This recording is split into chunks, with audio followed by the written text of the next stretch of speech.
God, can we play more commercials on this station? This station is about me. What? Oh, hi, I'm Amy. So, right, we're back. I'm here with oh my God, this is so exciting. But now I'm here with Jazz Torrent, a rock god, all the way from Scotland, England. So, Jazz, I'm sorry. As you can tell, I'm a really huge fan of Love Fest. Hey, didn't say sorry, babe. You are a woman of substance, and I like that. Thanks. Yeah, thanks. That's cool. And, Jazz, who is that thing with you? I didn't mind Mandy. I think she's zoning out a little bit, aren't you, man? Look, she's got to take me 24/7, you know what I'm saying? Poor lassie. She's had a torrent of jazz more than one girl can take. Eh? Say hello, man. Hi, Paul. Ringo. Where are we? The rock lifestyle hasn't been too good to her. Man, just go away and sit in a lavvy until we're finished, hen. Check the fridge. Is she okay? I mean, apart from being an ugly, cheap cow, she looks half dead. Hey. Seriously, man. Didn't cramp my style. I'm an artist, you know. Okay, Jazzy. So, Jazz, I was listening to your album on my boombox all weekend. How is it? I mean, you're really totally famous. No, wait, I mean, so anyway, how are you? It's cool, man. I'm cool. Things are good. You can't OD on love, and I have tried. The tour is really something special. You Americans, you really know how to rock and roll, man. Not like back home. I'm so confused. Is that because the new album didn't do so well in the UK? It's that fascist Thatcher. I sing about working class people trying to make it through a tough life. I sing about the things they want. Trashing hotel rooms, wearing glitter in your eyes, and waking up in a ditch next to a totaled sports car. When you make minimum wage, love conquers all. Know what I mean, Sheila? The name's Amy.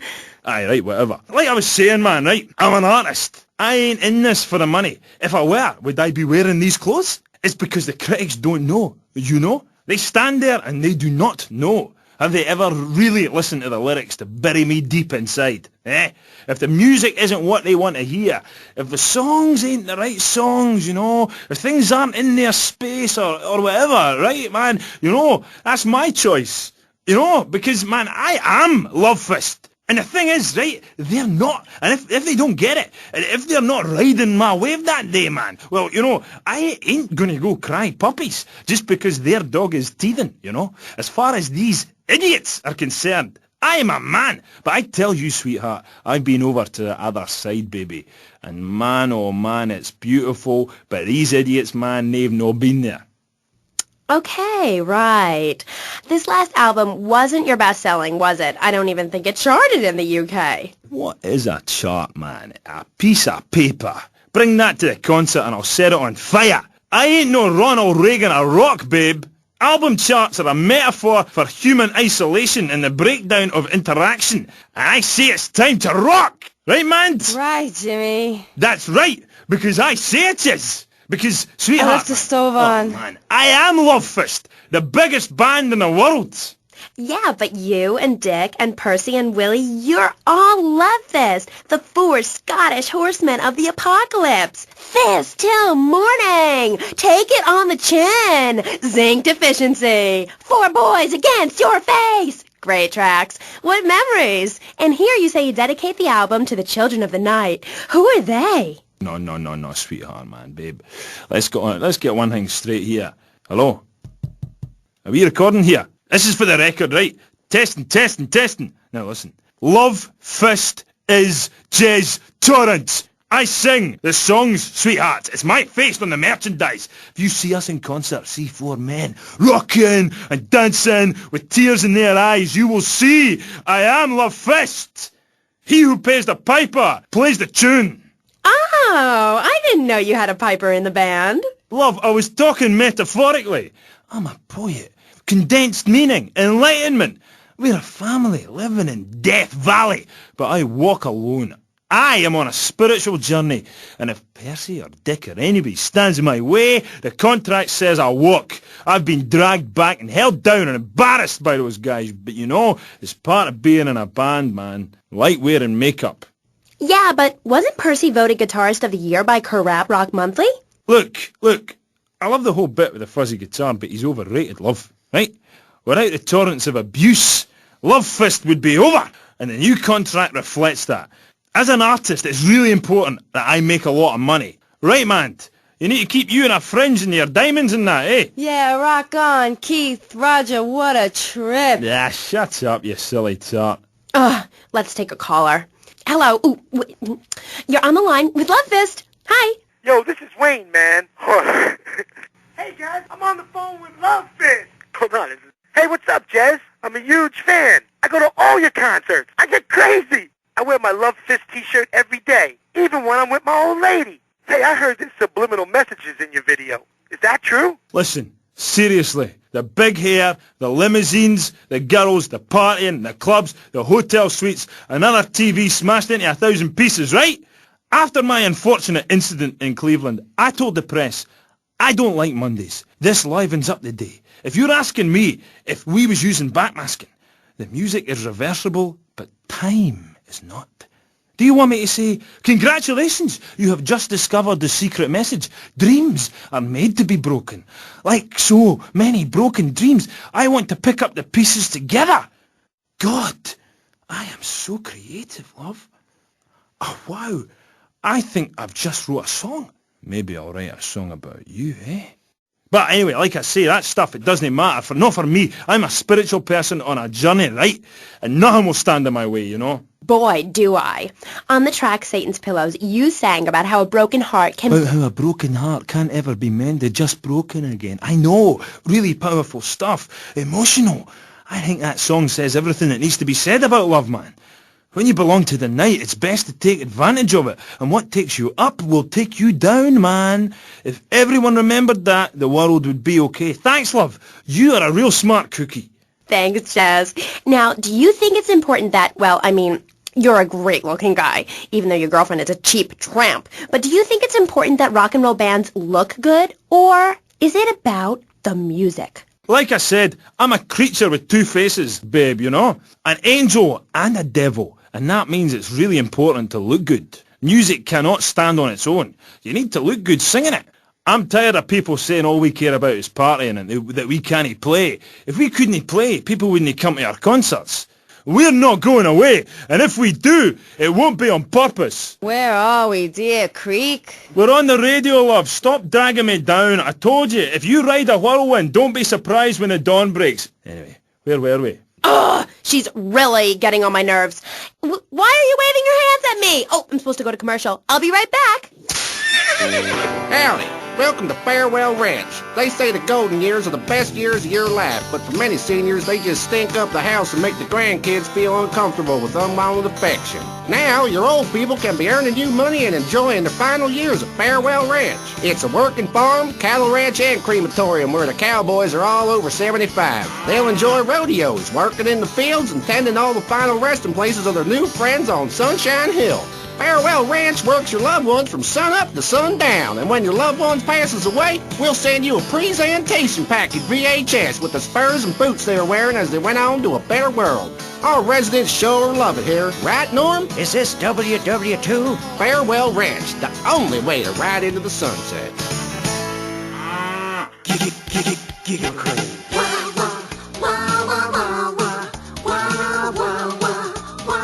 That's the sound I love. Start my morning, you make my night.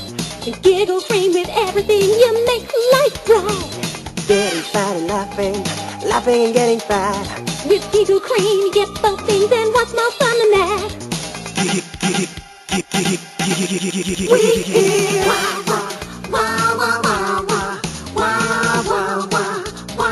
That's the sound I love. Giggle Cream. It makes dessert funny. Asian pajamas? Chinese bandana? Something missing? With a throwing star, kendo sticks, or nunchucks at Vice City's one-stop shop for the silent fashion assassin. Wow, you look like a psycho. Complete the look. Hi, I'm Amy, and you're on K-Chat. Jazz, you were telling me about the music? Aye, yeah. You know, we wear these costumes to appeal to the working man, because after you spend the day working in a steel mill, you want to wear tight leather clothes and play air guitar. That's what we're about. The recent album was a musical trip through hell, and I think it shows. Oh, yeah, it does. I mean, I saw Satan. He didn't like what he saw in me. He saw darkness, but also a gentle side. Ask Mand. I can find treasure in the dark. And it's that, what's the word? Thing? Yeah, that's the thing that typifies me as an artist. Heart and soul. Head and trousers. Everything. That's what you get at one of my shows. Jazz Torrent and Love Fist will really show you, you know. We take the soul into darkness. Bring your lighters. You know, I invented that. I've about had it with wankers ripping off my vibe. I wore women's clothing first. Why? Because it tells you about light and darkness. Like the moon. But seriously, love, you've got great eyes. Really. Oh, thanks, Jazz. I've always thought your music really lets people see into your soul. Right, into great big pools of pain like me. Dangerous bastard. You see, babe, I've had my heart broken and I am still a man. I'm working on a song right now called Fallen Stars on Shattered Dreams in the Rain. It's about being able to communicate through music rather than words. It's set in a wind tunnel. That's why there's a huge snake painted on my jacket. The snake symbolises kind of a subconscious power force. Because life is pain, babe. And without music, I'd be lost. This new album is our most mature work yet. I am brilliant on it. Because I sing from the heart. About heartbreak? Babe, don't go there, please. You do your show a favour, take it easy. My people spoke to your people about this, and seriously, I appreciate the offer. And look, I would shag you, but you have to understand, it's too soon. Because Sherry left you, right? Babe, my people spoke about this to your people. I said, do not mention Shari. It's like sticking needles in my soul, voodoo. Who are you? Are you my personal devil? That you could do this to me? The pain is too much. I have hair in my face to hide my soul. Shari had to go because she wanted to be a Marine. We couldn't be together. Seriously, don't go there. This is so sad. Do you have a tissue out there? Oh, Jazz, I'm so sorry. Seriously, love, if you listen to the song Dragon Eyes, it says everything that needs to be said about her. You can't help me. It's raw, like a chicken's head, you know? The pain, it grips you and makes you think about everything. It's the longest night of all. December of the soul. Jazz, this has been the best interview of my life. Thanks so much for coming on. For all you Love Fist fans out there, it's time for a contest. That's right. Ladies and gents, you're listening to me, Jazz Torrent on K-Chat, being interviewed by... It's Amy? Oh, God. You forgot my name? Yeah, whatever. Citizens of Vice City. Now you've got the opportunity to win a part of me, my signature, ink. I only give away parts of myself to people who have bought all our records, so you've got to answer this. On which album did Beast Fist appear? Was it A, Dogs on Heat, B, Fat Chicks All Day All Night, or C, Devil's Own Band? For the chance to win tons of Love Fist prizes, just answer the question. All you need to do is write the answer on a postcard and send it into the station. Jazz, before you go, will you please play us a song acoustic? Piss off! Acoustic songs are for sissies. Babe, seriously, do not cramp my style. Look, I've got to save up the love for the big show.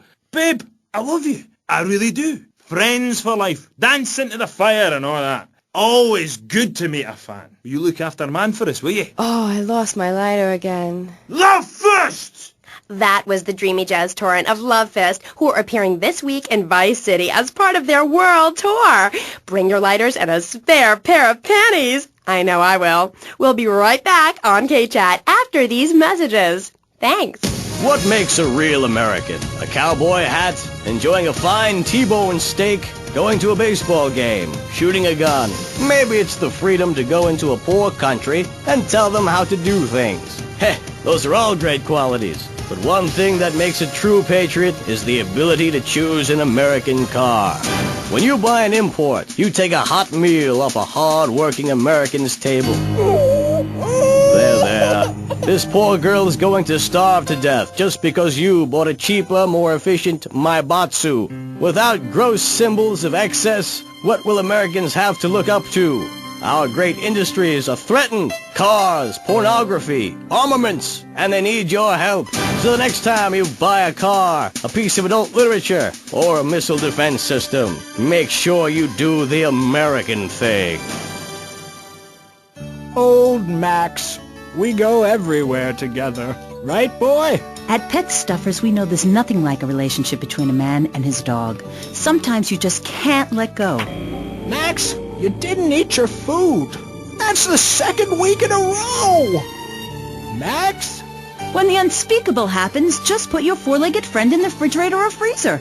Then call Pet Stuffers. We'll be there within a week to pick him up, and in less than a month he'll be back as good as new. Through an ancient Egyptian miracle process called taxidermy, you and your best friend will always be together. Yeah, that's a good dog. Pet Stuffers, when you just can't let go. And coming soon, grandparents forever. The key to feeling great is looking great, and the way to look great is to have great hair. That's great. Take your hair higher. Take your hair to the limit. With Sissy Spritz, when you're clubbing or sticking your head out of a stretch limo sunroof, you want to know your hair is performing to the limit. Higher. Gonna get higher than the sky. With Sissy Spritz, it's hair from the future, not the past. When you have great hair, people know you're a winner. Gonna fly on my own hair tonight. Sissy Spritz may cause dry mouth, dilated pupils, paranoia, heart palpitations, and nosebleeds, but your hair will be great. Higher. This is K-Chat. Welcome back to the show. I'm Amy Scheckenhausen, and next up, we're going to be interviewing someone with a lot to say for herself. A woman who pretended to be a man and then wrote a book about it. I haven't read it, but I'm going to pretend I did. She's professor of anthro-sociology and women's studies at the University of Vice City, and her name is Michaela Craprass. Michaela! Hi, welcome to K-Chat. Hello. Hi. So, Michaela, you're a teacher. If you mean professor, yes, I have a doctorate. Teachers are homely women who make minimum wage to keep the teenage boys off the streets during the day. I am very intelligent, and I'd rather talk about that. I'm trying to sell my book. Okay. Now, it says here you wanted to be a man so much, you dressed up like one. Well, that's a load of crap, my dear. More misogynistic propaganda. I hate men. Can't bear them. I think they're a complete waste of time and space, quite frankly, and a disaster for the planet. Me too. I just got dumped. Oh, well, it is unfortunate you measure your self-worth in relation to a man, my dear. Look at you.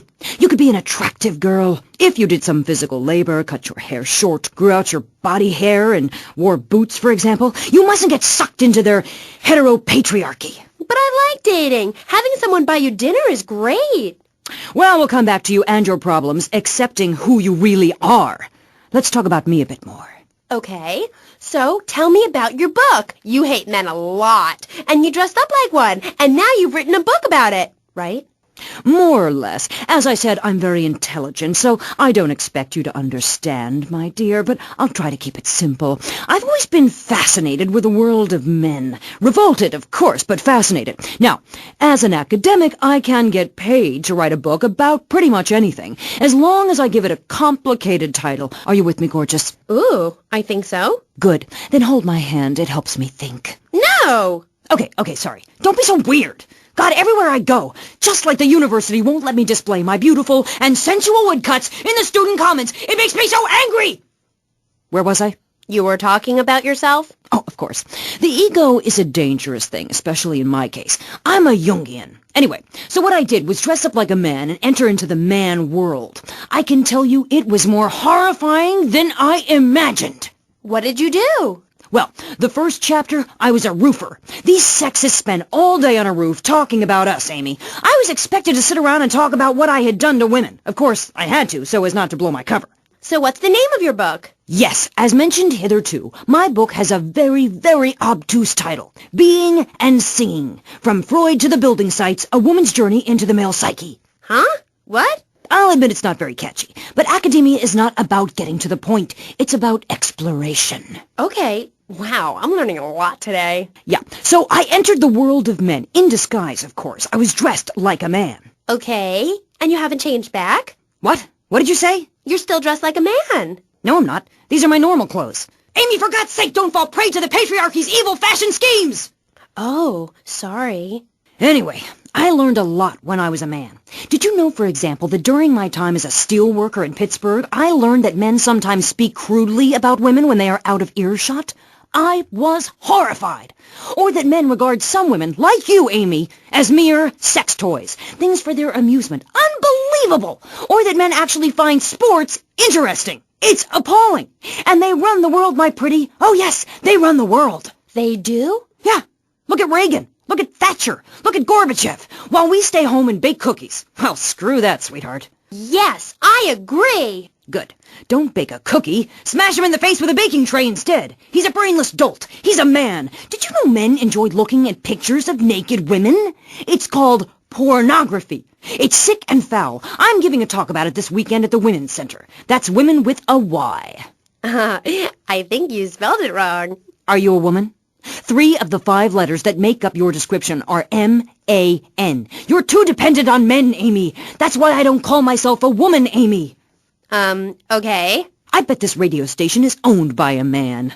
White male conservatives monopolize the media, selecting right-wing blondes to propagate conservatism. I don't have blonde hair. Not yet, Amy. Not yet. Did you know men drink beer and smoke cigarettes and wear hats? Yeah? Yeah, well, you must have read my book. I discovered a lot of things. I was also a policeman and an untrained brain surgeon, and they're all the same. All women haters. But just because men like sports and hats doesn't mean they hate women, does it? You self-hating fool! Of course it does! The media, meaning you, falsely portrays feminists as bra burners, outdated, combat boot-wearing bad mothers. Why don't you take your top off right now, Amy, huh? Tell them you won't be censored anymore. No! I'm getting a little freaked out here. We'll teach you how to make beds, march in squares, shine shoes, clean bathrooms, kill a man with your bare hands, and do it all with pride. The military teaches you all the skills you'll need later in life. Call 1-800-BE-A-HERO and become a real man today. Why are you waving your hands up? Oh, I'm supposed to hit the other commercial. This fall, a new hard-hitting police drama is coming to Friday night. He was a well-to-do cop transferred to a troubled precinct downtown. His new partner is a space traveler with a passion for justice. It's Yuppie and the Alien. Look, you might vaporize dissidents in Alpha Centauri, but in this precinct, we do it by the book. I'm so terribly sorry, Captain. Gugan sorry. Don't miss this one-of-a-kind police drama. They're fighting crime the hard way, in designer clothes, with $250,000 sports car and a UFO. Partner, let's go cruise in the car and look moody. One tough downtown precinct, 2 outsiders doing things their way. Yuppie and the Alien on VBC. Hi, I'm BJ Smith, tight end for the Vice City Mamas and proud proprietor of BJ's Used Autos. Cars from all over America come to find a new home in Florida, just like you.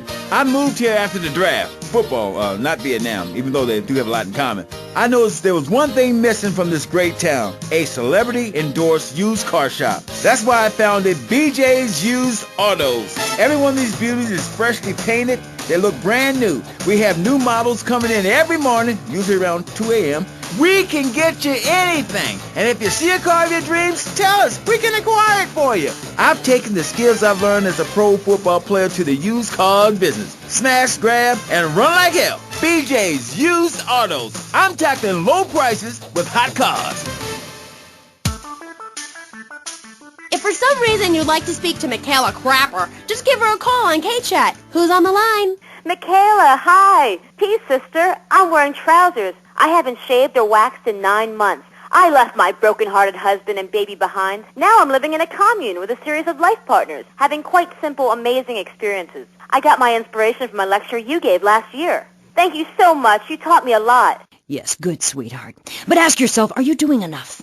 It sounds to me like you're living a lie. Your life is still very man-centric. You're still justifying yourself by the I am not, rather than the I am principle. I mean, really, you might as well make his bed and clean his litter tray, for God's sake. It's half-hearted fools like you who give feminism a bad name. But I even attacked my brother with a bread knife. You show pony, prom queen, cheerleader, skirt wearer. You see, Amy, that's the thing about people. They're so half-hearted. Pick and mix, not prepared to carry out their threats. That woman, that lady, as I bet she likes to be known, is really a self-hater, a failure in the man's world. Yeah, why, I bet she's never even attacked a man with a vat of boiling oil. But she said she tried to kill her brother. Don't argue with me. I write books. Okay, next caller. Michaela, I'm a huge fan. Are you? Yes, you've really changed my life. Before I heard you speak a couple of times, I was getting into the feminist movement, but in sort of a silly way. Really? Yeah, burning my bra, beating a policeman, shooting my dad and stuff. Just playing around, I didn't really understand the feelings I was having. I know, the wearisome troubles of the half-hearted. Then, after listening to you, I realized what a load of crap it was. Excuse me? I realized what a load of crap it was. You can't hate men just because they're different. You can't hate anyone just because they're different. You have to work with them. Luckily, I needed a moronically pretentious, overeducated, hair-lipped old harridan like you to show me how stupid I was being. I mean, we're all just people, and it's idiots like you who cause the problems in this world in the name of reclaiming some false ideal, and blabbering on and on about gender politics at rallies just so you can wear leather in public. Why, you misogynist! No, you're insane. You hate yourself because you're a failure. You're an appalling academic and about as intellectual as a hemorrhoid. Goodbye. Well, well, it's nice to see my work has stimulated such healthy debate, don't you think? Michaela, she hated you. No, nonsense. Poor dear was in bits. Not very used to the cut and thrust of academia. I thought she expressed herself poorly and didn't know what she was saying. Probably burnt her husband's cakes or something. It is important for me to confront the differences and similarities between myself and other women. I am smart, strong, I seek liberation. Your society imposes on me. God, this is all so confusing. Everything has two meanings. Exactly. Apart from the word through, which has 5. You can choose to be a victim, Amy, but after you read my book, you'll realize men are irrelevant. Can a man have a baby? Do I need a man to have a baby? No, we don't need men. We need more parts of town we can call our own, more parades, more gatherings of understanding where women can beat each other with pillows and practice judo. That doesn't sound like fun at all. Oh, shut up. I've had enough of you, you little tart. That makes 2 of us, right. Listeners, don't go away. When you come back, we'll have a new guest, and I promise they'll be more interesting than Michaela Craprass. Michaela, it's been a pleasure. I'm sure we've all found this very illuminating, and why our beliefs are right in the first place. We'll be back right after this. Giggle Cream.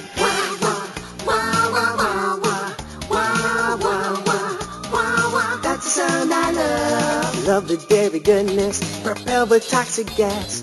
Make that talk real low. Suck it, have a blast. You can buy it anywhere, grocery store shop. Make sure that you're in a chair, 'cause your hair's gonna fly. Oh no! We hear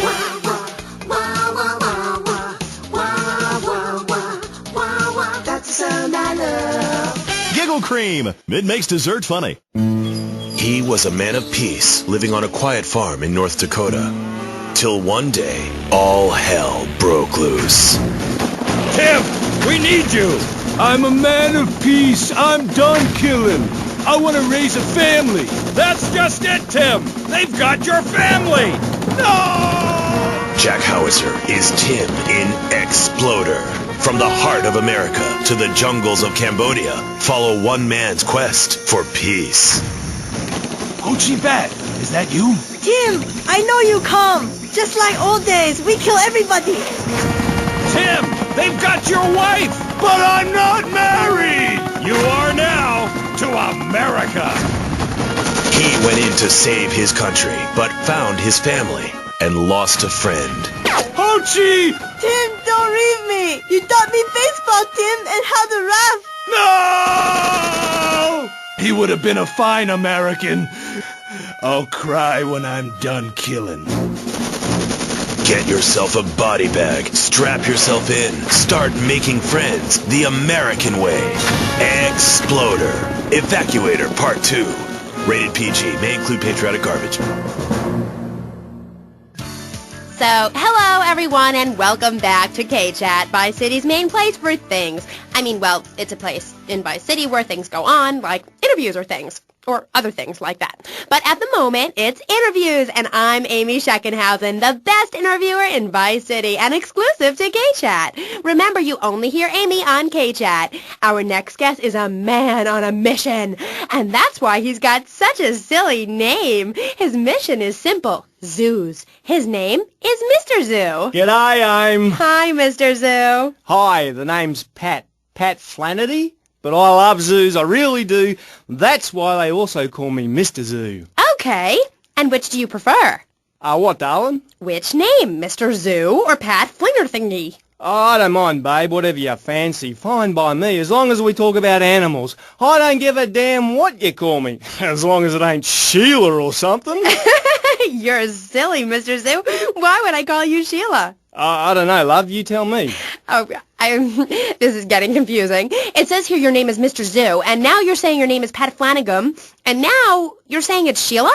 Doll, the name ain't Sheila. That's a Sheila's name. It's an Australian joke. Okay. Oh, right. I don't speak Australian. Do I? I guess not, sweetheart. Okay, well, moving on. You're Mr. Zoo. That I am. Cool. And I hear you've made quite a name for yourself. Why is that? Because I love animals, Aim. Animals and publicity and stuff, but I love animals. Oh, I love them. Me too. That's the thing, babe. We all love animals, but we don't know too much about them. That's what I'm here to tell you about. That and myself, of course. Of course. So, right. What about animals? Well, it's interesting, right? But not a lot of folks realise that we're 90% the same as a fly or a cockroach or a pigeon. That's the new science out there called genetics, I think, which is going to be real popular real soon.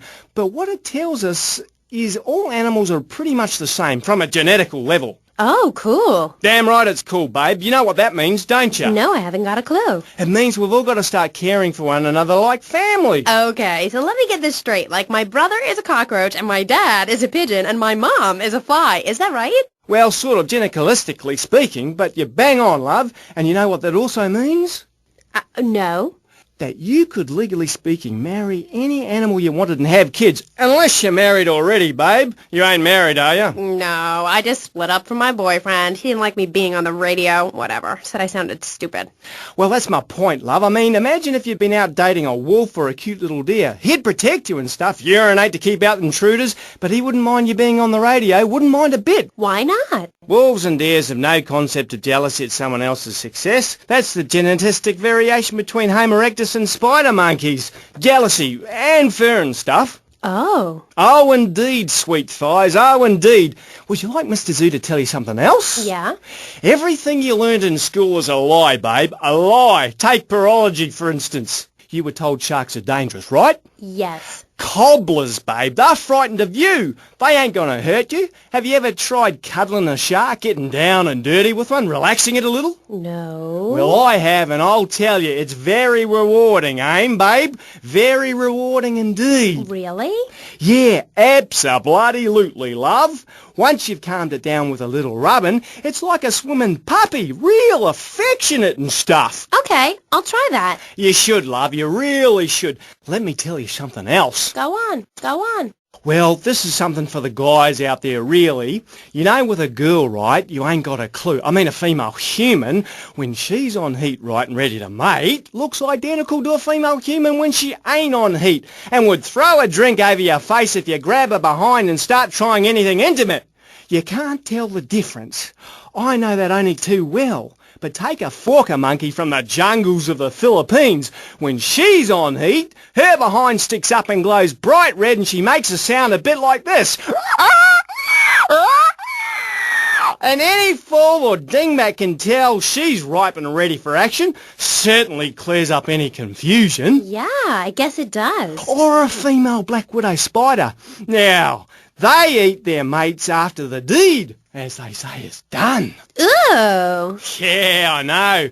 That certainly puts things into perspective, doesn't it? I've never done that. No, but you can now, because you're the same. Well, more or less the same. I mean, that's the funny thing about my work, about genesthetics. Oh, God, the world is so complicated. There are also lots of tiny differences between animals. You know what a species is, don't you, Aim? Yes. It's an animal which has other animals which are quite a bit like it. A dog is a species, but a cat isn't, because there's lots of cats. However, I've discovered out there in the wilds loads of new species that regular science practiced by repressed blokes in laboratories hasn't even known about. Really? Really, I have. There's a horny pat bear, named after me, Pat, right? Exactly the same as a regular bear, only it's got a big horny growth hidden right down its groin area. You gotta reach in, have a fiddle about, and then you find it. Completely different it is. I was amazed when I found it. I can imagine. I was amazed when I left the hairdresser's. No wonder, darling. Oh, the double-gutted pat tree monkey. Exactly like a normal tree monkey, only it's called after me. And if you have a rummage around inside, going in the back door, you discover it's got 2 digestive tracts. 2. Amazing. Really profound it was. Ooh, that's gross. No, Aim. It's the science of Mr. Zoo. Getting down and dirty with animals, because I love them and I hate lies. Okay. It also says here you like zoos. It's a love-hate thing, babe. That's nice. But I'm certainly an expert. I know what I'm doing and I'm not afraid to expose myself. Okay, well, I'm getting a little confused here. Why don't we take a break, and when we come back, take some phone calls, because all the buttons are really flashing all of a sudden. You're on K-Chat. The science of evolution has uncovered many of life's mysteries, like tadpoles or the pyramids. But the mystery of the armpit remains. What's it for? Why is it hairy? And why do men have nipples? But one thing is for certain, the armpit smells bad. Luckily, there's Pit Balm. It's like napalm for your skin, or Agent Orange on your sweat glands. Pit Balm stops unwanted bodily functions in their tracks. It's as effective as sending GIs into a peasant village. When you're fighting the war against personal hygiene, bring out the heavy artillery. This Friday night, it's the incredible sitcom that has captured America's heart and given the whole country a new catchphrase. But I'm 42! Just the 5 of us. After a mix-up at the adoption agency, the Chesterfields came home with 3 zany new house guests. Jimmy, tidy your room and go to bed. I'm so sick of this. I keep telling you I've got a rare disease. I look 12, but I'm a 42-year-old investment banker. I want to go out and get laid. Oh, yeah, and I'm Santa Claus. Now, tidy your room. Asshole. Sean, our posh suburban home must be a welcome change from that alley you were sleeping in. I really enjoy living here, but there's not enough booze. It's the funniest, most touching half hour on television. Charlotte, what's that smell? I set the couch on fire again. Yeah, I can help you with that. And this week, it's a very special Just the 5 of Us, where an attractive blonde lady tries to steal Jimmy away. Now you're talking. Just the 5 of Us. Friday nights on VBS. We're on K-Chat, and so are you. If you're listening, I'm here with Australian animal lover, Mr. Zoo. If you've got anything to ask him, why don't you just give us a call right now? Yeah, great. Give us a call right now, and I'll tell you anything you need to know about animals. Okay. Who's on the line? Is that Pat Flannery? G'day, of course it is. And you're in Vice City? Yeah? What are you doing here? Promoting animals, mate. Don't you remember the court case? I get lost. Amy, let's have another caller. Okay, who's on line 2? You're through to K-Chat. Don't hang up on me, Flannery. You're meant to be in a hospital, you sicko. Hey, easy there, mate. Hospitals are for people who don't feel well. I'm at the top of my game. Are you insane? Don't answer that. I know the answer. You're sick and insane and you need help. I got a visa, mate. I got a visa. You can't touch me. I'm bona fide. I love animals. Leave me the hell alone, or I'll come by your aquarium and feed you to the bloody sharks, you no good, by the book, paper pushing murderer. Bobo would have lived if you let me in a tank. I could have cheered him up. I could have done. Now stay away from me, you hear? No more callers, K-Aim. Phones are so impersonal. Not a two-way conversation like the radio. Okay. Who is that? Wrong number, I think. No, it wasn't. Yeah, it was. A bloody wrong number. He wanted a plumber and a Chinese. I was speaking to him in Australian. Okay, cool. What was that about the aquarium? Nothing, babe. All in the past. Long time ago, I was tricked into saying something I regretted. Oh, cool. That happens to me all the time. I can see that, love. Yeah, big mistake. Never trust a judge or a mental health tribunal. Never. Only trust animals. Okay, and what did they make you say? Nothing, babe. Oh, it was a long time ago. Look, I brought a little surprise for you.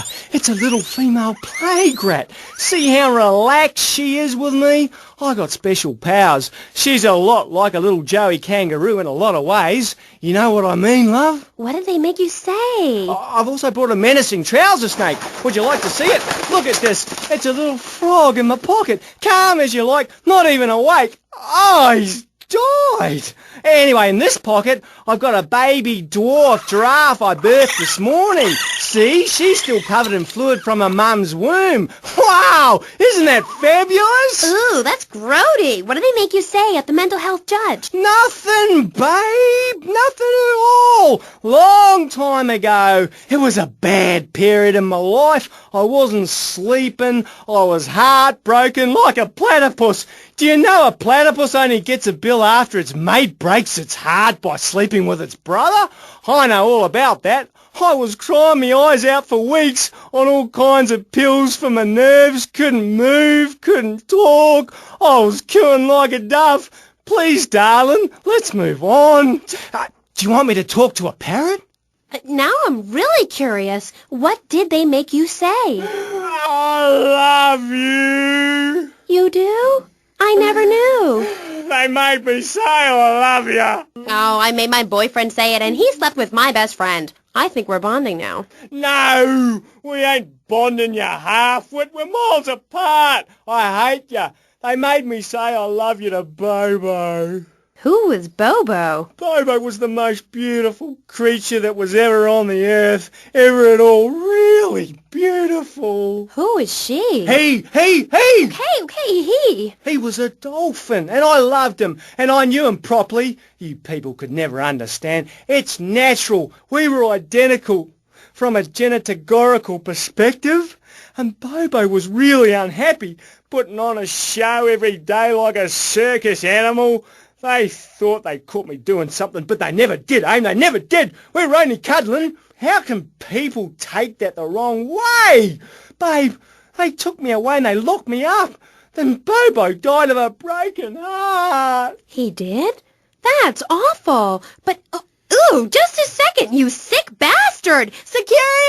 I loved him more than you can imagine. Call the police! Someone, please help me! This guy is molting animals! Oh, it's gross! I only wanted to be loved, properly, mind, and he's gone! Hey, it's Dr. Phillips. Get lost, Doc. I got out. I'm fine. Me and my friends are travelling around in a black van and solving crimes and running from the Colonel. Pat, I'm coming in. Stay away from me! Pat, you've been a very bad boy. Come on, we're going home now, Pat. Stay away from me! I got a poisonous lizard in me boot. He'll kill you in 2 seconds. Pat, please! We've been through this. You're not well. Bobo is dead. It's time to get back on the medication and start piecing your life back together while locked up in a padded cell for a very long time. Or until you die. Is it that time again, Doc? Yes, Pat, it is. Come on. Put on the straitjacket. Look, it's even got your initials on it. And swallow this. Oh, thanks, Doc. Did I tell you I love animals and they love me? I got a message. Look for a while at the China Cat. I'm really sorry about that.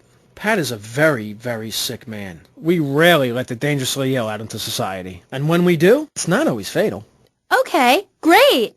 Get this crackhead out of here. Sorry to be a bother. Oh, no bother. Don't bang his head. Those bruises show. I never knew animals were so interesting. We'll be back after this. You're on K-Chat. Don't go away. Do yourself a favor. Pick up your telephone. Call now. 1-866-9-SAVE-ME. What better place to witness 40,000 years of nuclear winter than from the comfort of your very own space-ready nuclear bunker? When we raise 25 million, we will build a 50-story tall likeness of me. If we raise 300 million, the statue will rotate so I can look over this great city and cast an evil eye on degenerates. And when the imminent nuclear strike occurs, those who put faith into action with sufficiently generous contributions will join me inside the Pastor Richard Salvation statue as we blast into space. Contribute to the Pastor Richard Salvation Statue Fund. Pick up your telephone. Call now. 1-866-9-SAVE-ME.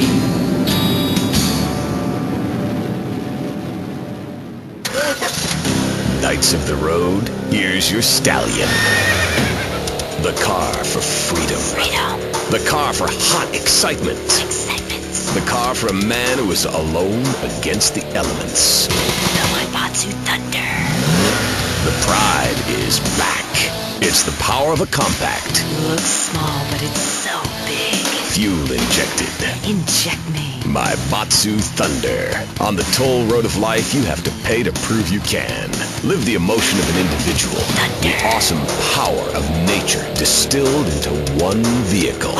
Because after you get struck by lightning, there's thunder. The Waibatsu Thunder. Hello, welcome back to K-Chat.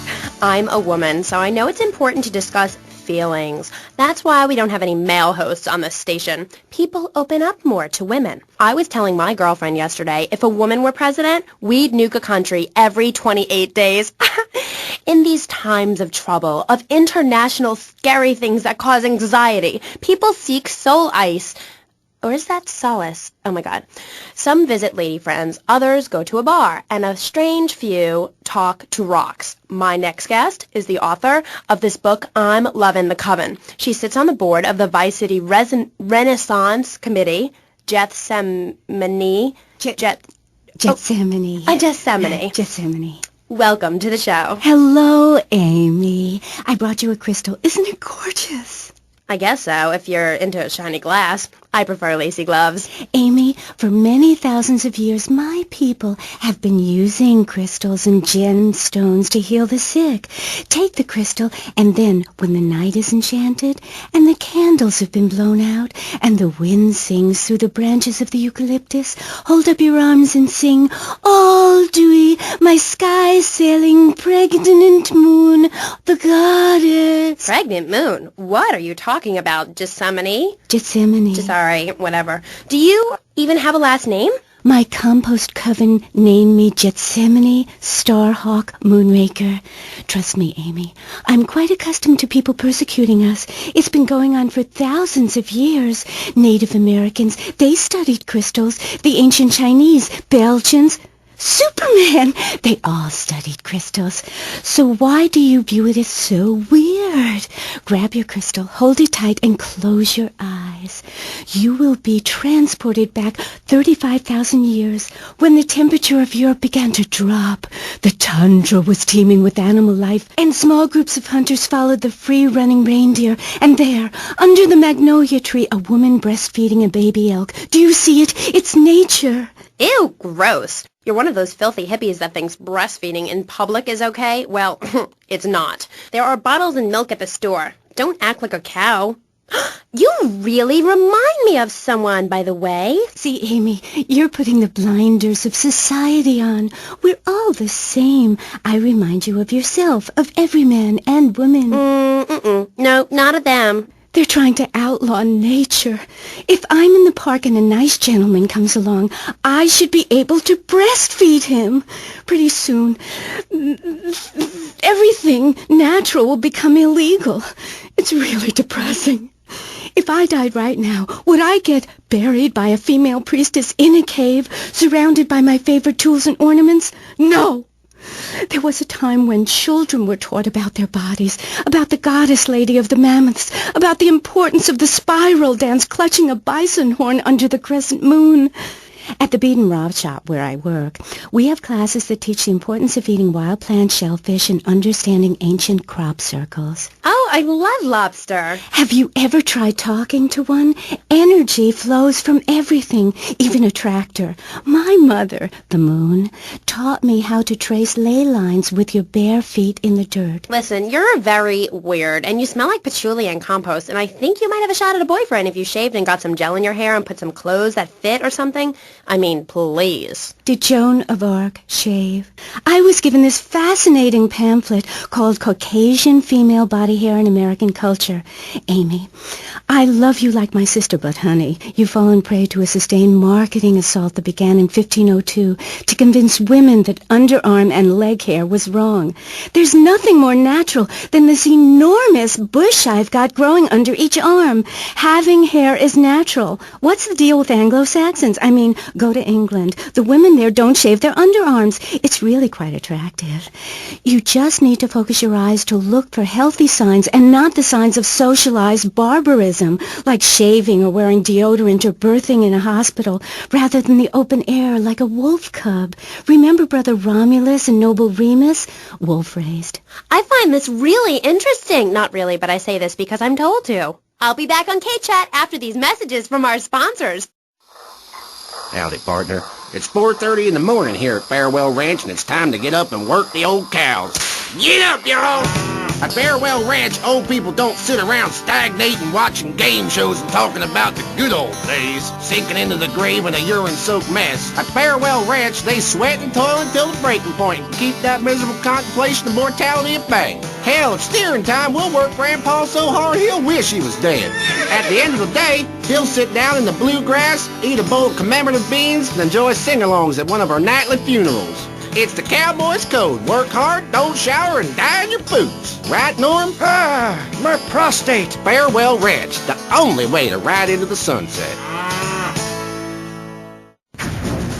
It's the knife that saved America. If you liked the film Exploder, you'll love this enormous commemorative survival knife. In the handle, you'll find all of the things you'll need in any wilderness, disaster situation, or the jungle of your backyard. It comes complete with fishing line, needle and thread for sewing gashes back together, and an incredibly useful and durable toothpick. Can't go on without me. I got toffee stuck in tooth. It's okay, Ho-Chi. Try this! For those unplanned extended stays in the jungle, there's a saw for building your own hut, toilet paper, and a fold-out woman for company, as well as a serrated blade that can kill a man before he can scream. That'll shut you up. The Exploder Survival Knife. It's the knife that saved America. Now, it can save you. This knife killed 25,000 people in Cambodia. Now, you can too. Whatever. I'd die if I didn't have sissy spritz and blocks. Germs are like so gross. Oh, hi, I'm Amy and you're on K-Chat. Gethsemane. I can't get over how familiar you are. Oh, right, Amy. I really hope you read my book. The mysteries of the absolute can never be explained. Mother Nature knows more than all of us. That's what keeps people coming back for more. People are turning into zombies. A roof separates you from the sunshine in the morning. A bed separates you from the loving earth at night. That's what's so great about learning these things. When you're no longer oppressed by the cultural pressures of making money or showering or wiping yourself after using a toilet, you can focus on the important things. Do you travel, Amy? Well, I've been up north to the theme park, and last week I went to the beach. No, really travel. My coven has been meeting every Thursday, Saturday to prepare for a grand coracle journey along the same route we took when our people came from Russia and Alaska along the Bering Strait. What's a coracle? Oh, is that like a Maibatsu? I prefer American cars. No. Coracle. Cora means Arabian gazelle, which we all know was the daughter of Zeus, and Kal means gather grass and sew it together. A coracle is a single-person rowing boat made of reeds and twigs from ancient Britain. There are so many wonderful things you can learn from the ancient Britons, Amy, like metallurgy and how to cauterize the wound when a bear has eaten your arm. Everyone used to have a coracle, Amy, even people who were scared of water. We're all about working to preserve the diversity of natural life. Reuse everything. Question, Who's this we? My coven. Like witches? No, yes, but not witches like you think. We're just a group of people who believe in communal sharing and chanting a lot and can't find husbands. Reading magazines, cloaks, wands, horned gods, rubbing your skin raw with rocks, dying of old age at 27, crying in terror when it starts to thunder. And these are all the things our ancestors did. Since I found my new mind and body, things have really changed for me. Our modern society only celebrates a select few. Every woman and every man is a star in the sky, Amy. Not just the ones that sing on TV or those people in the movies. I think I know what you need to separate your reflection from your true self. A Zen garden. Oh, my brother had one of those, and the federales came. No. Zen, silly girl. It's a little sandbox you draw pictures in. It teaches you things like that death isn't an end. It's just a stage and also a beginning of a new journey. Do you have a leader in this weirdo cult of yours? Not a cult, a coven. There's a big difference. Yes, our leader's name is Phil. That's a weird name for a leader of a group of witches. Oh, hi, Phil. What hairy legs you've got. What with being a man who's a witch and everything. Do not disrespect Phil. He teaches us the wheel of the year, Amy. It's full of solar holidays and goes round and round and round. You can learn a lot from the sun and the moon. If you look at the sun for too long, you can go blind, meaning it is something to be respected. And the moon has a dark side, just like we do. And some people have craters and only a sixth of gravity. The ancient Britons knew the moon could breathe. We can change the world, rearrange the world. It's dying, though, Amy, and it needs some mouth-to-mouth resuscitation, like a swan or a fish on a hook. If you take your nervous system seriously, if you take your organs seriously and explore them, some really neat things can happen. Phil taught us that. He's been to Mali to meet with the village elders. That's why there's the ceremony of the knife. Oh, great. Why does everyone have to be packing sharp things? The knife ceremony is very important and spiritual. It's an ancient one-person personal crisis. You say to yourself, I'm going to have a spiritual experience, or thrust this thing into my head. Life actors never rehearse and need no script, Amy. That was said by somebody really spaced out, and I'm going to say it again, like the wind which keeps blowing, or the sun which shines with life. Will you please leave? You smell and you talk really weird, and you're just really gross. Not until I tell people out there, become an internationalist. Learn oral traditions. Learn to respect life. Make war on machines. Marry your mother. Technology will enslave us. Buy my book. It's printed on bark. Okay. Let's take a quick call. Hello, you're on K-Chat. What's your name? Hey, it's Emmanuel from Prone Island. I love the show. Yeah, I wanted to talk about technology enslaving us. You know that play, In the Future There Will Be Robots? Well, that's a true story. In the future, there will be robots. And I'm going to hack them all. I'll make them say funny things. You know, I can move satellites around with my computer. Computers are evil. The Luddites of ancient Britain know this. That's why they destroyed the computers that created things faster and more efficient and took their jobs. Oh, shut up. Computers aren't evil. It's the people that program the computers that are evil. That's a pretty big difference. I'm talking to you through a computer right now. In fact, I am a computer. Well, anything that can think faster than me is evil. Anything which doesn't dance or sing or cry or wear a smock. You create your own reality. We are like the dust in the wind. We are golden. We've got to get ourselves back to the garden. Okay. I know who you remind me of. My Aunt Susan. Oh, she was single too. I'm not single, Amy. I share my life with a number of valuable partners, and we commune with each other in a non-judgmental, expressive way. Old maid, my mom calls her. Anyway, let's go to the phones. You're on K-Chat. Yes. Thank you. Yeah, that was great. Really interesting. I'm British, you see. Like our ancient wood-wearing queen, Medusa. Medusa. No, I think actually it was Boadicea, but no, not really. I'm from Hampshire, you see. I'm here on business. A wanderer. Yes, I was wondering. You're a good witch, correct? Yes, a white witch. But you have a broom. Yes, it's ceremonial. Supposing I'd been a bad boy, like if I hadn't learned my spells or something, would I get smacked with it? Violence is wrong. But you must hit Freddy with your broom. Freddie's been very naughty and not learnt his spells. Hit me, Hairy Legs, hit me! I deserve it! Prank caller! Prank caller! Sorry, listeners. Somebody call the IRS. Who let that guy in the country? Yes, poor man, so lost in ill at ease with his father, son, and Mother Nature. I hope he finds what he needs. And I need to take a commercial break. Geth, good luck. Gethsemane. Yeah, I hope you find what you're looking for, and I sincerely hope you, take a bath. We'll be back after this. You're on K-Chat. Don't go away. Hi, I'm B.J. Smith. In my long and illustrious 3-year career at the top of pro football, I whooped some serious ass and got paid for it. They didn't call me Death in Tight Pants for nothing. When you have such a rewarding career maiming others as I have, you know how to stay fit. Through running, wrestling, stuffing 20s down panties of foxy strippers, firearm training, nasal pursuit, and beating the hell out of your fellow man. That's what keeps me healthy. And now, using training methods I perfected, it's going to work for you with BJ's Fit for Football. Watch those pounds fall off. I'm down to 300 pounds using exactly the method I demonstrated on tape.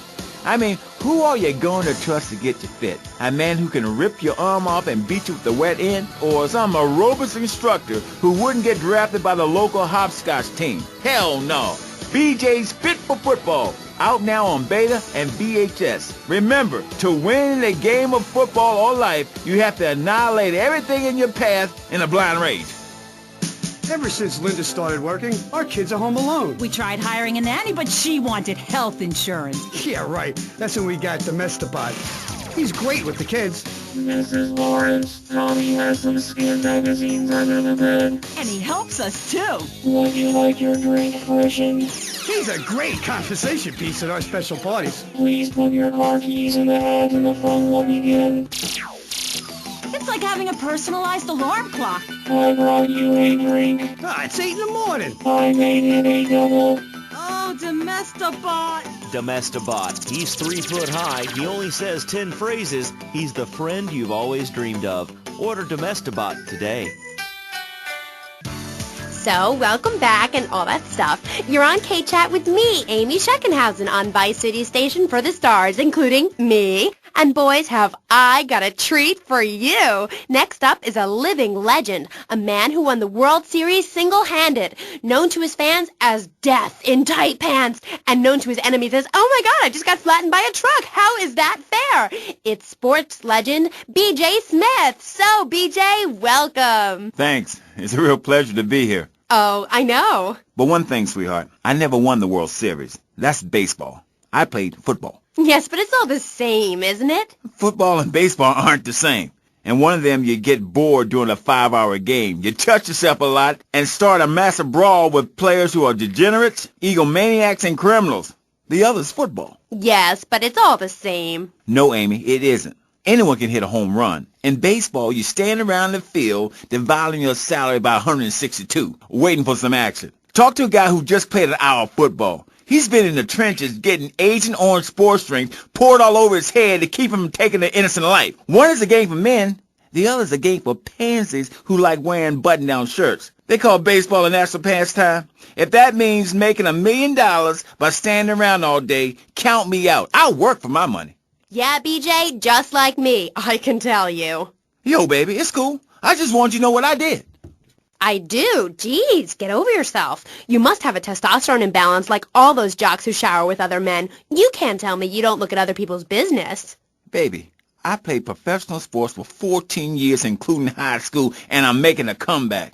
I'm a very competitive person, I grant you, but I ain't got no testosterone imbalance. With that little mustache you busting out, looks like you should be talking about some hormone problems, girl.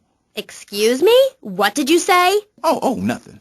Damn, baby, you're so ugly you make blind kids cry. BJ, you better stop being a bully just 'cause I'm not into the jock scene. I like sensitive guys, you know, like actors or rock stars or that kind of thing. Not some great big hulking giant that has to tell everyone how important he is. Well, I didn't realize we were trying to impress each other here, sweet thing. I was thinking we was here to discuss my new exercise video or talk about my possible comeback in professional football. Not sitting here flirting with each other. I'm a married man. I'm on my 7th wife. So you got a big family. All those wives. That's fantastic. Not really. You see, I really like family, especially when some show up you didn't know existed. I tell you, Father's Day, I'm scared to go to my mailbox. My big heart has caused me a lot of heartache, but when you're in the public eye, you can't always tell what people are about. BJ has met some real manipulative people. 7 wives! That's fantastic. No, I have 1 wife. I had 6 before that. So you downsized, right?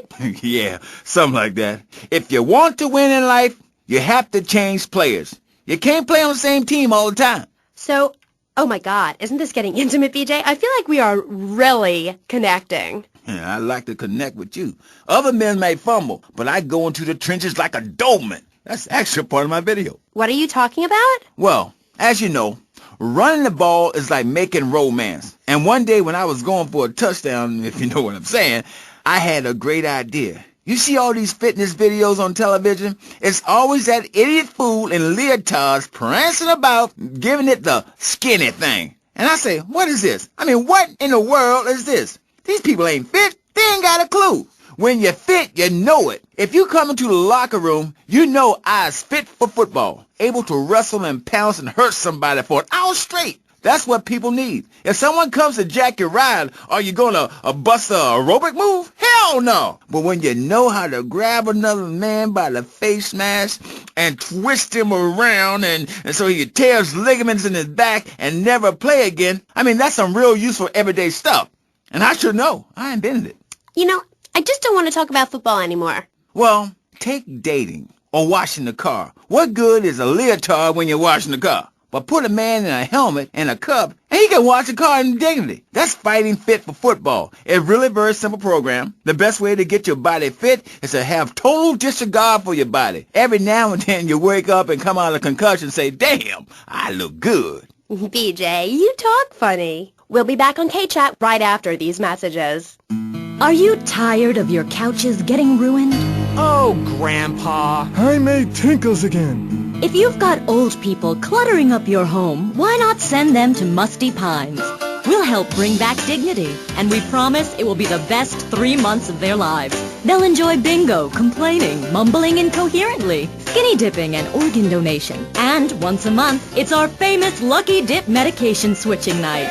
Musty Pines is located at a luxurious location overlooking Vice City's state-of-the-art sanitation facilities. You can still visit your old people, but now you have the comfort of knowing you don't have to. After they pass on to something better, guaranteed in 3 months or less, you can start enjoying their money. Finally, you can have quality family time again. Musty Pines. Now, you don't have to say goodbye.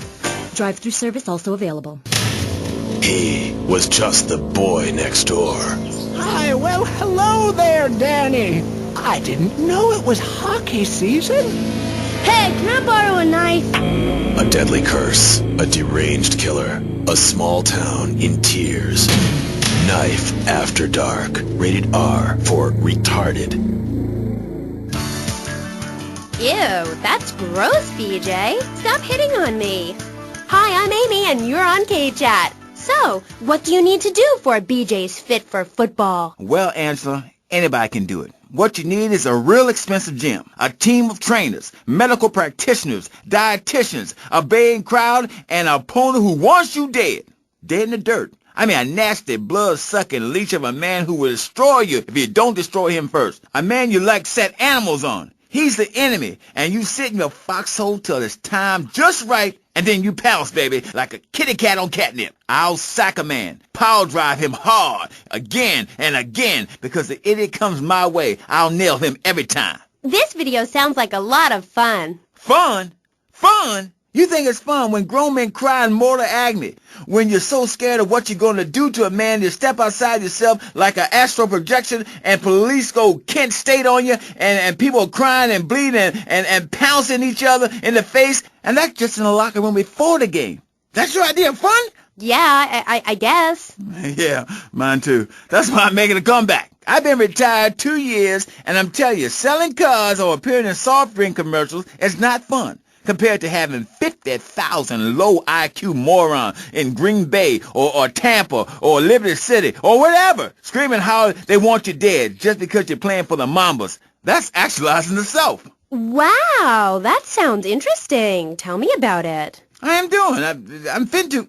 Hey, wait a minute. Are you reading a book over there during this interview? No, I can hardly read. Get on with it. I'm trying to, sweets. You best listen. The comeback is a real deal. B.J. Smith, 6-year Pro Bowl MVP, the man responsible for more broken bones than anyone since people had legs. I'm a fiddler crab. You can rip my arms off, and I'll just molt and grow new ones. Where? Right here, right now. Let's get it on. Of course. I mean, when? Soon, baby. Real soon. And don't call it a comeback. Like the song said, I'll whoop your ass. And this time, I'm doing it my way. Ignorant fools, they gave me nothing to work with. The owners, I mean. What owners are you talking about? The owners of the team. They gave me nothing.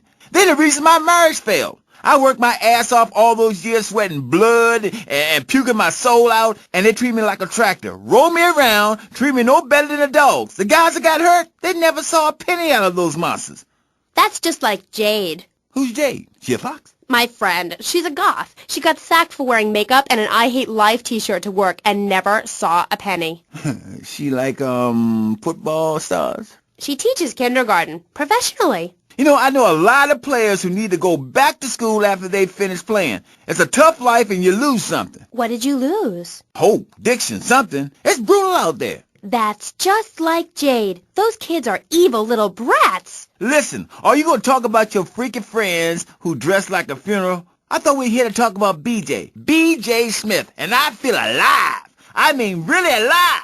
Ain't nothing more and bigger than holding a man's head in your hands and looking him in the eyes and saying, I can kill you in 1 second, old man. And he says, I got a wife. And you say, give me all the money in your cash register. What are you talking about? BJ, are those muscles real? That's funny you should ask, because the answer is yes. They ain't implants or nothing. Wow, you're enormous. Nah, this guy's twice my size, but I'm quick, rich, and angry, like a Republican. So, I see. Look, I ain't got anything more to say to you, and I can't fall in love with another guest or I'll get sacked. So let's go to the phones. Who's on line 1? Hey, Amy, I'm a first-time caller. How you doing? I love your show. Sorta. BJ, man, you're awesome. Here's my question. How'd you play that game against San Andreas with 2 broken legs? Oh, I can't believe I'm talking to you. Wow, man, I don't know what to say. This is the greatest day of my life. Well, why the hell you call in? Don't worry, I'm a professional. The method I use in the game against essays is actually a part of my exercise video. When in doubt, go for the groin. I hope that answers your question. That's the problem with the public. Fans. I get it all the time. Know what I'm saying? Absolutely. I get that all the time. People say, are you that girl off the television in that show? And I say, no, I'm the girl from the radio. I just look like her. Anyway, BJ, that's all we have time for now. Thanks, Amy. And look after that mustache. Okay. Thank you. I'll be back on K-Chat after these messages from our sponsors. Don't go away.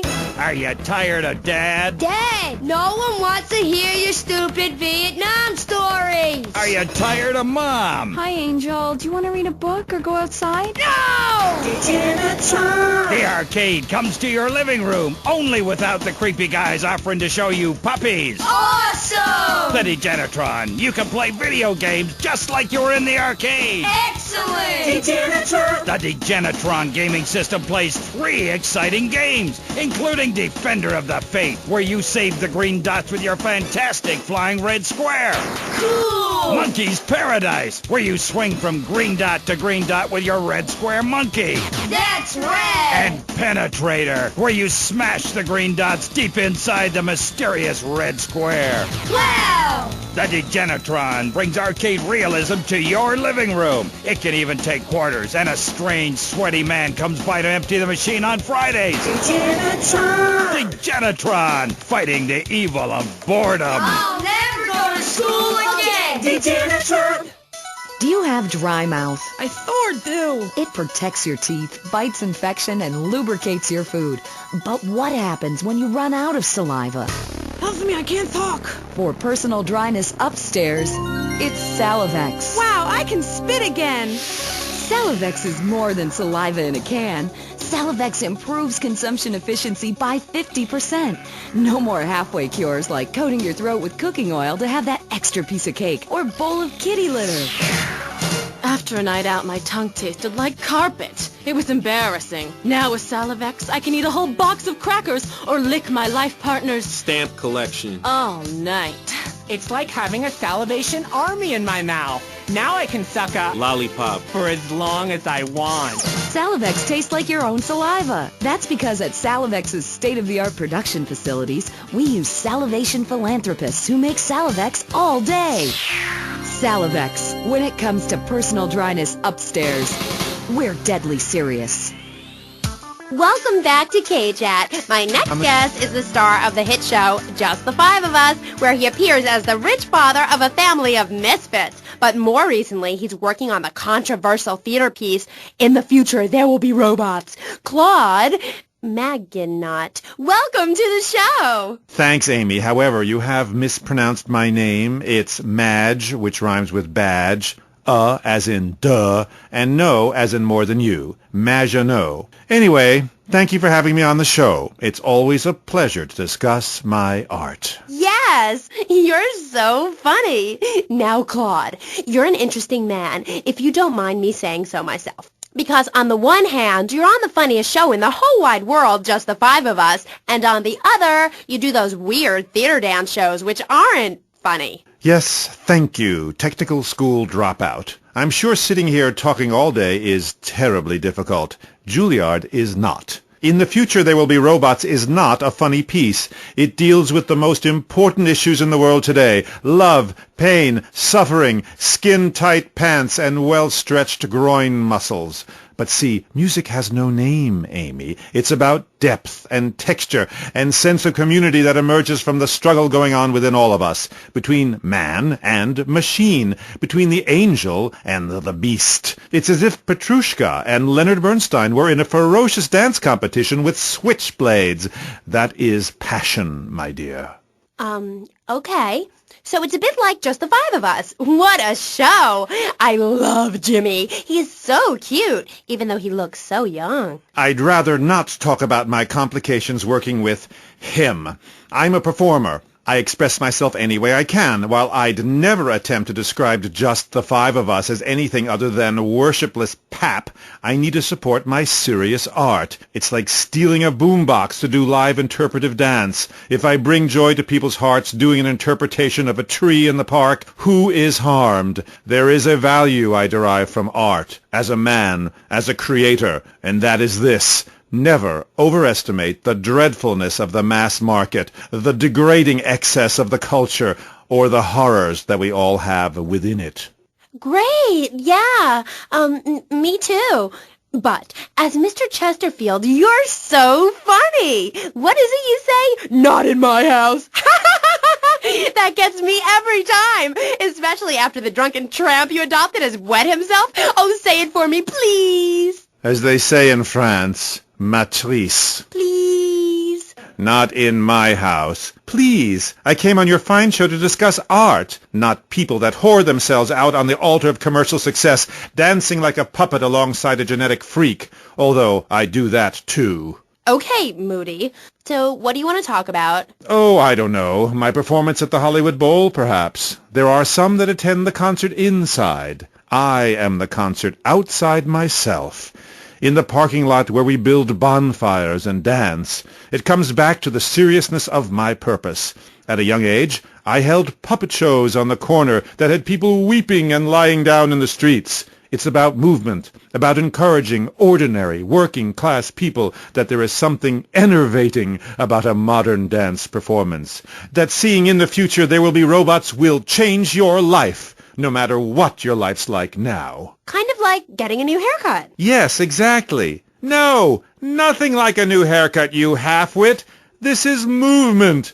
Watch my hand. Yes, movement. There's a manatee on stage. See? He cannot hear from the wall of Wagner around him. We have lasers that shoot him down, cut him free his soul from the bondage of the past. And then on stage, we have snow that falls and represents love in all its forms. The robot makes a snow angel, and we begin to cry. Close curtain.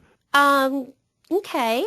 Well, I love Just the Five of Us. Please, please, please, enough! 5 succeeds while robots starve. Attendance has been poor. If I were opening this with the Orquestra Filarmonica di Jalapa in Mexico, there would be riots in the streets with small children giving me flowers and weeping. Here in Vice City, they wouldn't know art unless it came as a tube of beef jerky. They told me, Claude, it can't be done. Vice City is for sun worshippers and Philistines. And I told them, no. I told them, if I'm directing a work of commercial dross down there, I must save my soul with some serious art. But to be honest, Amy, they were right. I feel ahead of my time. The best artists are ignored. I mean, surely any right-minded person would rather spend an evening watching me express the meaning of space as I move delicately across the stage in the dance of desire and denigration than flopping around in a disco or a nightclub or sucking the electric teat of television. I know I would. God! I mean, what is wrong with you people? God, my hair. What? My hair is all wrong. It clashes with my dress. Zeus! Cicero! Shakespeare! Flaubert! Someone! Please save me from this hellhole! My dear, you are so ignorant. I'm trying to save you. To save everyone! You don't see the art around you. Are you in search of Auld Lang Synes, singing Madama Butterfly on a windowsill, or relegating yourself to a cricket in Huckleberry Finn? I'm a movement that conquers love, while you complain about your dress. Know you not how important my mission be? Right. Cool. Okay, Mr. Chesterfield, Mr. Maginot, you gotta hang in there. You're on K-Chat, and I'll be right back. At the law firm of DeLeo and Furex, we understand that sometimes life throws you a curveball. We help our blue-chip clients get their lives back after circumstances have conspired against them. Just listen. It was an unfortunate accident what happened to my wife on that precarious cliff. DeLeo and Furex can't bring my wife back, but they made sure I didn't end up in the slammer. I was unfortunate enough to be found with 15 kilos in my spare tire. I was so mad at the auto repair shop that sold me that tire. Thanks to DeLeo and Furex, the district attorney saw it that way too. I accidentally torched a Quickie Mart when my medication ran out. DeLeo and Furex helped me and the community by ensuring a healthy settlement from the pharmaceutical company. At DeLeo and Furex, we understand the judicial system and will ensure the truth is heard, no matter how improbable. We're not cheap, but what price can you put on truth? Call DeLeo and Furex today at 866-974-2333. That's 866-9-SHADY. DeLeo and Furex. Accidents happen, and we'll prove it. The store leading the fight against communism is having a blowout sale!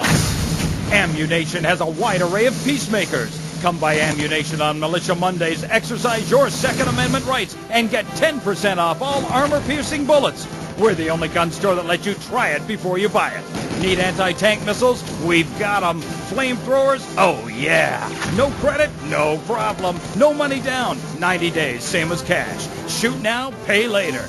During the 10-minute waiting period, fire off a few rounds at the Ammunition gun range, featuring faces of famous commie pinkos. Come by Ammunition and register to win an anti-aircraft gun actually used when we whooped Australia's ass. This weekend is the Ammunition Film Festival with free screenings of the documentary Red Dawn. Ammunition, protecting your rights. You're back on K-Chat with me, Amy, and my special guest. Let's go to the phones. Mr. Maginot, Bruce from Prawn Island here. Big fan of the show, Mr. Maginot, big fan. Dude, I don't know about the robot thing. It's weird. Quickly, is he really 42? Does he shop in the kids' aisle? Does he get on roller coaster rides? I mean, what's the deal? Does he pay half price at the movie? No comment. Next caller. Oh my God, trauma! I meant that's my line. I'm supposed to say that. Oh God, this guy is such a dick. Next caller. Oh, who's on the line? Who's online? What number is it? Who's on the line? Hello, Claude. This is Morgan. I'm just vacationing down here, having finished my doctoral thesis into images of young boys in post-Lapsarian Greece and the erotic understatement of the fugue in contemporary Baroque. Fascinating stuff. Do you have a question? I'm confused. No, woman. I just wanted to tell Claude about my thesis and discuss his bleaker Death in Venice Street period. Of course I have a question, you silly girl. Claude, I saw robots, big fan, and that's praise indeed coming from me. I normally hate anything humanity has achieved since 1836. But one thing fascinated me, Claude, about the show, the pants. They were so tight, so fitted. How do you get such a marvelous, close, sequin figure hugging fit and still? Oh, and were the sequins a reference to lasers? Yes, my, I agree. Thanks for calling. That is an important question. You see, I'm an important person, and I especially think so. It is really important for people to see my form move through space in very tight pants, or the effect is ruined. Interpretive dance cannot be expressed in baggy clothing. It's like a violin parade. Otherwise, why have a love story with a manatee and the lasers? It's very important. You're kind of creepy. You're nothing like you are on the show. You're so funny there, joking with the family and putting out the fires started by the homeless guy and starting group hugs. But in real life, you're just plain creepy. You won't even tell us how old Jimmy is. All you talk about is Archie stuff like that nobody understands because it's complicated, and how tight your pants are. That's not true. I also discussed love and passion and a manatee and the lasers. You, my dear, could use all three. You, my dear, are a Philistine. I'm sorry, but this is one of the most degrading, debasing, horrific, unedifying, opportunistic things I have ever done in my life since that whole Rake's Progress lawnmower commercial. I feel dirty, like I just sat in something. You did. Our last guest was taken violently ill. Yes, well, such is the plight of radio. Rather than grumble like Leporello or a taxi driver about my duties cleaning the back seat, I shall bid you adieu. Okay, thanks, Claude. Next, we have a very important guest who doesn't dance like a weird jerk. We'll be back right after this. You're on K-Chat. Knights of the road, here's your stallion. The car for freedom. The car for hot excitement. The car for a man who is alone against the elements. The Waibatsu Thunder. The pride is back. It's the power of a compact. Looks small, but it's so big. Fuel injected. Inject me. My Batsu Thunder. On the toll road of life, you have to pay to prove you can. Live the emotion of an individual. The awesome power of nature distilled into one vehicle. Wow. Because after you get struck by lightning, there's thunder. The Waibatsu Thunder. What's this I found under your bed? The only Engels you're going to read is Laura Ingalls Wilder. If you think your child might be a red, here are some warning signs. They read complicated literature and have concern for their fellow man. They even like to share. Tell your kids if someone approaches them with pamphlets about recycling, an invitation to a labor rally, or showing any doubts about the fairness of our system, then they should find a teacher or a policeman immediately. Do yourself a favor. Take both hands off the wheel and touch the stereo. Do you feel the power? Ah, yes, friend, there's a lot of evil in the world, but there is also light. And I have been sent to shine a light on all degenerates, philanderers, liberals, and other evildoers, and expose them for what they really are. Don't waste your money on unnecessary and corrupting material possessions. Give it to me. There's only one thing that will save you, a highly fortified structure in the shape of the most powerful thing on the planet, me. Degenerates will ruin this great city. In my wonderful book, I tell of the impending disaster about to befall this planet. Nuclear holocaust, plagues of flying rodents, the seas rising up and turning yellow. It is coming. It is written by me, but you can save yourself. Contribute to the Pastor Richard Salvation Statue Fund. Pick up your telephone. Call now. 1-866-9-SAVE-ME. Hi, and welcome back. If you're just joining us, you're listening to K-Chat, by City's only commercial talk station, the place where the stars shine in conversation with you and me. I'm Amy Scheckenhausen. My next guest is a rising star in the world of Norse mythology. He's appeared in several best-selling infomercials and travels the globe speaking at corporate training camps. His books and audio cassettes are sold around the world. He is Valhalla's finest deity and motivational speaker, Thor. Aye, Hello, Amy. I'm happy to be here. It's been a long journey. Yeah. Now, I don't know much about you. I mean, I read Beowulf. Well, I didn't, but I read the cover. But, like, you're a Viking, right? Did the tunic and goatskin boots give you a clue, maybe? I am a Viking, and a Viking that will not only help you unleash the Furies, but unleash yourself. It's in my Thor's Norse Power program. Okay. I'm a little confused. Well, I'm a lot confused. I was taught in school that Vikings were bloodthirsty and violent. An elder once told me, you must unlearn what you have learned. Of course, then he died of the Green Plague. There are some Vikings that are a bloodthirsty lot, yes, but no more than anyone else, really. We're a nomadic people, Amy. We have cold fire in our souls. Ye have that fire too, Amy. You've just lost it since you've gotten television. Now, that being said, I'll answer your question. We are mostly nonviolent, though many of the Vikings traveled to Scotland. And mind you, anyone who goes there will turn bloodthirsty. You can't understand what the lot are saying. It's all a Thor, Recklin, a boot, dîner. It's enough to make you want to burn a village to the ground. That's why, in my cassette series, I talk about the importance of communication. You see, Amy, men and women live in different worlds. We use different words. A group of men talk about what they've killed, how to start a fire, who has the best long boat. Women want to talk about keeping the communal long hut tidy and their feelings. When I'm raiding a village, I don't need to be talking about feelings. It's time for action.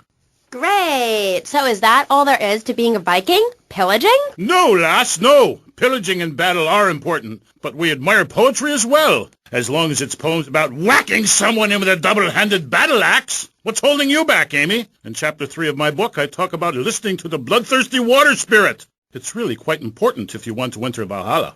I think I went there last night. Oh, no, that was Malibu. But it's the same sort of thing. Valhalla was that golf club, wasn't it? So, 1983. But right, what does being a Viking have to do with anything? This is the 20th century. We have electricity, penicillin, jet planes, implants. Well, I don't, but I want some, but I heard the operation is really gross. You live like it's 982 AD or something. Mind ye tongue, wench, lest I cut it out. Deep down, all of you listening to me say, Thor, yes, I'd like to unleash the Viking within. Maybe you go camping once a year or hunting and wonder why it feels so natural. That's because it is. Too much of this denying your instincts. Men shaving. You know, deep down in the pit of your soul, you wish you could crouch in the grass with flies biting your face, afraid to move for fear of alerting the beasts, covering yourself with yak urine to thwart your smell. Then, a beast draws close. You pounce, bringing your battle axe on its skull. Man and animal at that moment, one and the same in a terrible beauty. Then you drag the carcass back to camp and celebrate by eating its heart.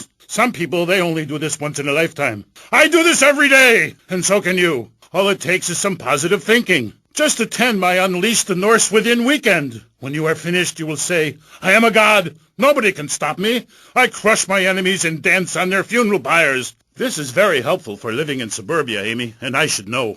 I really don't understand how. Oh, it's very helpful. Maybe a neighbor is tossing his leaf clippings on your lawn, or looking at your woman, or harboring desires regarding your longboat. You enslave his children, set his house on fire, he shall not bother you again. It must be nice to have you as a neighbor, not. I live in no place longer than needed to fulfill my goals. Taking slaves, valuables, and food. Goal setting is very important, Amy, not just in football. You're very weird and creeping me out a bit, but whatever. No weirder than anything else. So, what do you think of Vice City? Ah, I like it very much. Your women here are prepared for battle. They are large, not like those scrawny things to the north. A woman who eats well provides for her man. You cannot set sail for robbing and pillaging on an empty stomach. It's like the story of the parson's wife and the troll. I don't think I've ever heard of that one. Great Carl Erson. Ye mainlanders have no historical perspective. Read the runes. It's all right there. Talk to a grandparent. But no, ye cast people out like rubbish. Wisdom is not to be treated so lightly. When my father grew old, I sat with him day and night, absorbing his wisdom, learning about the demons and where the wickedness resides in men's hearts. Then as his time grew near, I built a large pyre, burnt him and his wife while communing with Odin's spirit. Careful, Musty Pines is a sponsor of the show. Ooh, grody, what are you doing? I'm just adjusting myself, she-devil. Wearing these animal hides does get a bit itchy. Okay. You never answered my question. What do you think of Vice City? Your land and people have a lot in common with mine. You see, we too fled our homes due to lack of food, overpopulation, and the bitter cold. And, mind ye, darting out to raid passing ships is fine, but we needed a new land to have our way with. Granted, we roll and sail to an area, land in force, and burn down a local monastery or village, whereas you come in, destroy all the creatures, and sew plastic versions of them. You did a fine job pillaging these lands, but you should have done something about Canada. Wait a minute there, Buster. My mother's half Canadian. Oh, what are you going to do, wench? Sweep the ice furiously at me? Ha! Socialized medicine? Nah, you did it all wrong. You should have continued to the north and finished things off. I talk about this in me motivational learning tapes. That, and beware the magpie. 'Tis the devil. Evil reigneth when darkness falls. Are you married? You seem like a tough character to live with. Aye, me wife Helga. What a hag! This show is not sexist, whatever certain bearded women might say. Women are people too. I'd appreciate if you wouldn't talk that way. Ah, go live in a chimney, you troll. You 20th century women are all the same. And me hag Helga, she fell prey to your uppity ways. She says to me, Thor, I ain't having no mead no more. I'm going to meetings. See? That's your problem.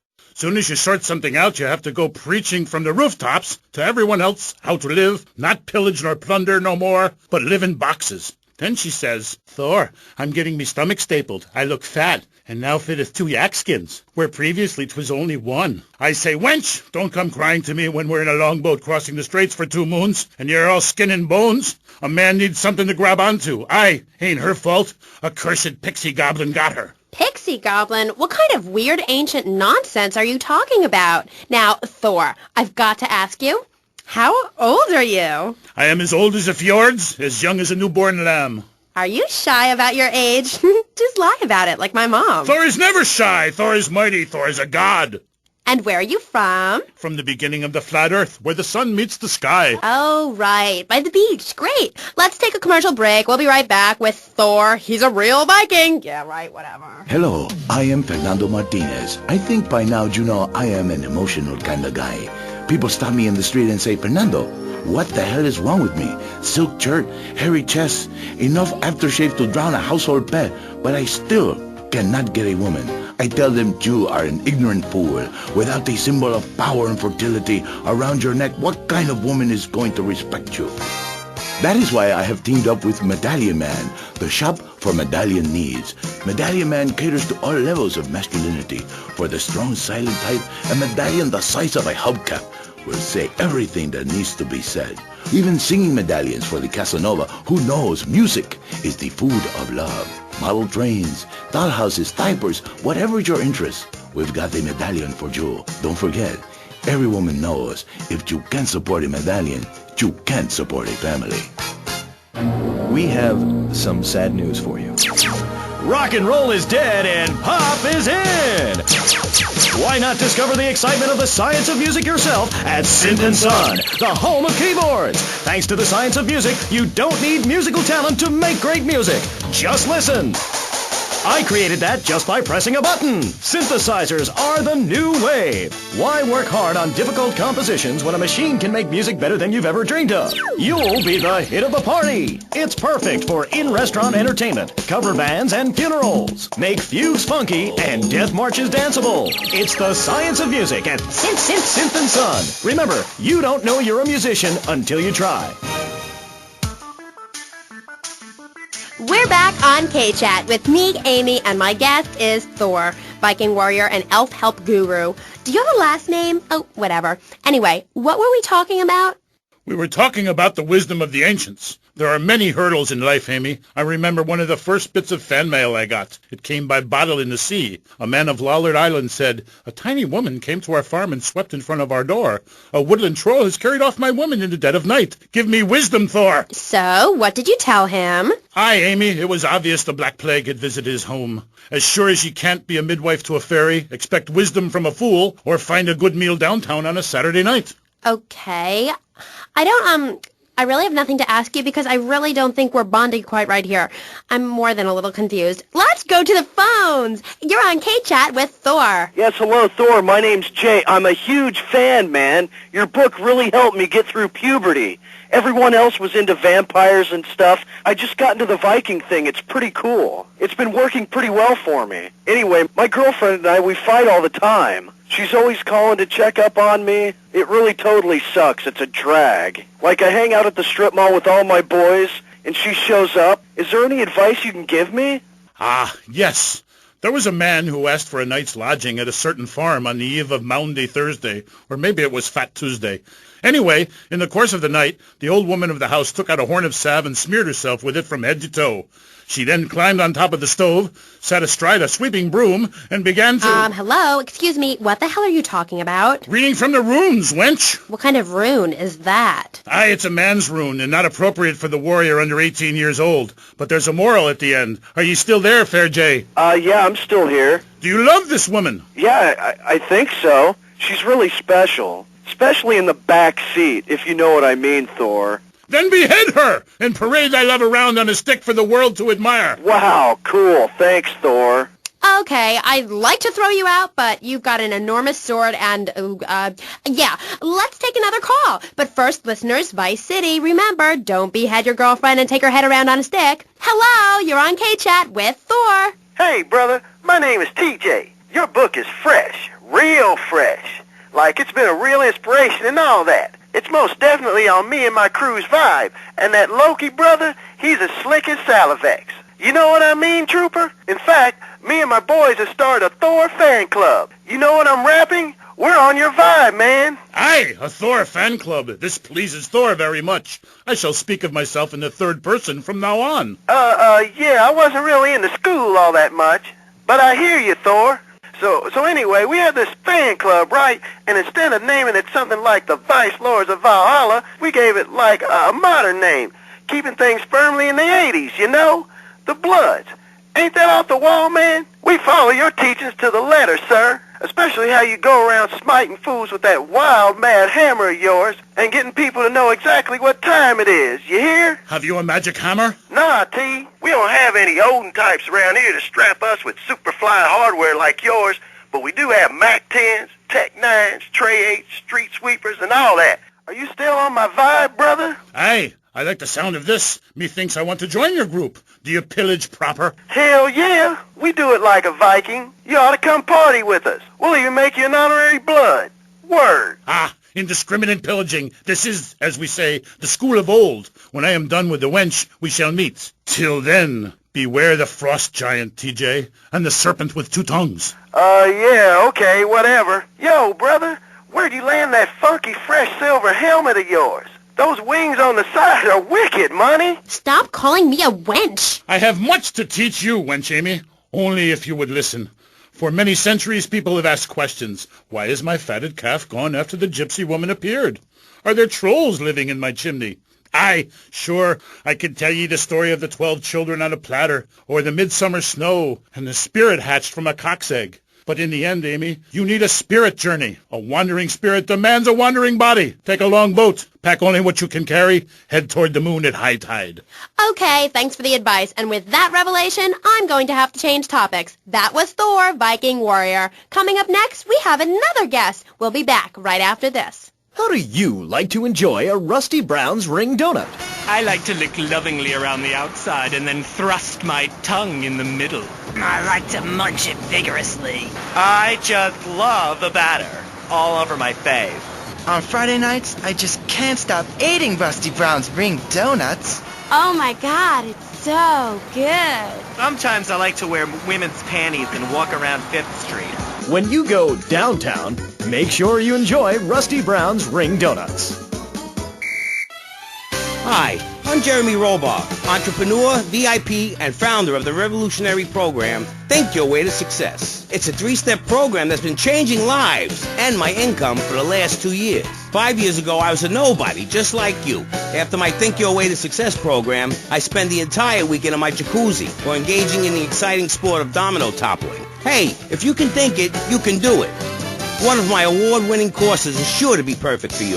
The first course I call Think, Hold That Thought, Complete, because that's what you do. Step 2 is known as Learn, Start, Doing, where I explain the mysteries of starting. Or take the new accelerated course that will have you laughing and hugging strangers. Motivate, demonstrate, then motivate again. Just listen to these endorsements, and remember, these people volunteered. They aren't being paid much. I've been on the Think, Hold That Thought Complete program, and I have to say, I'm finally going to start my career in being a well-paid rich person. Yeah, I've been thinking my way to success for a while now. It's some good stuff. Call now and sign up for my Think Your Way to Success program. And if you want to think really fast, try my Crank It Out program. Call 1-866-434-SELF. Hey, don't just do it. Think about it. Sweaty leather tracksuit? Absurdly fat Dayglow laces? Something missing? Complete the look with a replica car sign insignia on a chunky gold plate chain at Vice City's one-stop shop for people who know how to put the hip into hip-hop. Wow, you look fresh. Complete the look.